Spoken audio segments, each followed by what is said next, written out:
మా బైబిల్లో ఒక మాట ఉంది, God created man in his own image. దేవుడు మానవుని తన స్వరూపం నిర్మించాడు. నాకు ఇక్కడ దేవుని స్వరూపాలే కనబడుతున్నాయి. ఇక్కడ స్టేజ్ మీద అయితేమి, ఇక్కడైతేమి, ఎదురుగా కూర్చుని అయితేమి అందరు దేవుని స్వరూపాలు. భారతదేశంలో ఉన్న మనుషులందరి స్వరూపంలో దేవుడే కనబడతా ఉంటారు. నేను మదర్ తెరెసా గారి దగ్గర 2 నెలలు పనిచేశాను, ఆమె కలిసి ఆమెతో పాటు ఉన్నా. ఆమె ఎప్పుడు ఎవరిని ముట్టుకున్నా, ప్రతి ఒక్క మతము, ప్రతి ఒక్క జాతి వారిని ముట్టుకున్నప్పుడు ఆశ్చర్యమయ్యేది మాకు. ఏ కులం వారని లేదు, ఏ మతం వారని లేదు, మరి సిక్కులని లేదు, మరి హిందువులని లేదు, ముస్లింలని లేదు. జబ్బున్నటువంటి వారు, అవసరం ఉన్న వారందరూ నాకు ముట్టుకుంటుంటే మేము అడిగినామమ్మా, నువ్వు ఎందుకు ఎట్లా చేయగలుగుతున్నావు? మేము చేయలేకపోతున్నాం, మేమే చేయలేకపోతున్నాం, నువ్వు ఎట్లా చేయగలుగుతున్నావు అంటే ఏమంటే, నేను ప్రతి మనిషిలో లేదా ప్రతి రోగిలో నేను దేవుణ్ణి చూస్తున్నాను, అందుకే నేను ఈ సేవ చేయగలుగుతున్నాను. ఆమె చెప్పిన మాట గుర్తు చేస్తాను. ఈరోజు మాకు బాధ కలుగుతుంది. మా క్రైస్తవులకు ప్రేమించినప్పుడు ఏం రాదు ప్రొఫెసర్ గారు, మేము ప్రేమతోడే అన్ని చేస్తాం. మన చాలా మంది మీరు కొడితే ఎందుకు కొట్టరు అంటే, మా కొట్టమని బైబిల్లో చెప్పలేదు. మీరు తిడితే ఎందుకు తింటారు అంటే, మమ్మల్ని తిట్టమని బైబిల్లో చెప్పలేదు. అట్లాంటి మమ్మల్ని కొందరంటారు మీరు 3% ఉంటారని భయపడతారా అంటారు.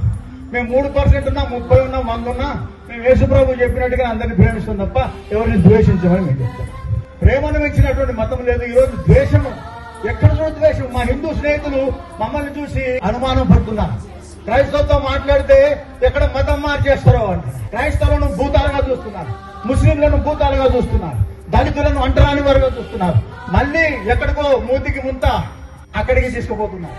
అటువంటి పరిస్థితులు రానికుండా ఉండాలంటే చదువుకున్న మేధావులతో పాటు చర్చిలలో ఉన్నటువంటి క్రైస్తవులు, మసీదులలో ఉండేటువంటి ముస్లింలు, గురుద్వారాలో ఉండే సిక్కులు, జైల్లో ఎవరుతున్నారు, బీసీలుగా ఉన్నటువంటి ఎస్సీలుగా ఉన్నటువంటి ఎవరవుతున్నారు, వాళ్ళందరూ కూడా వచ్చి ఏకకంఠంతో కాన్స్టిట్యూషన్ ఆఫ్ ఇండియాని మనం కాపాడుతున్నాం.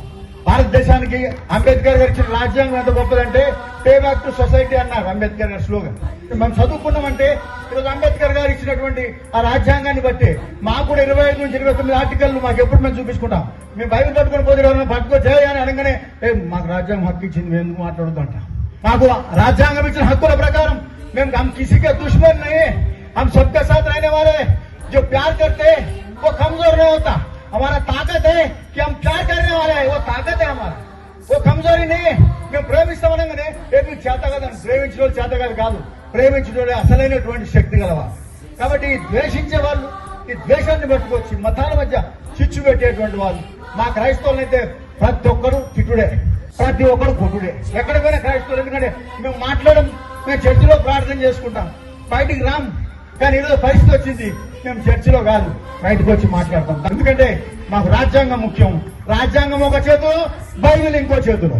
ఇటువంటి పరిస్థితి ఈ దేశం మీద వచ్చింది ఇప్పుడు. కాబట్టి మేము రాజ్యాంగాన్ని కాపాడుతాం.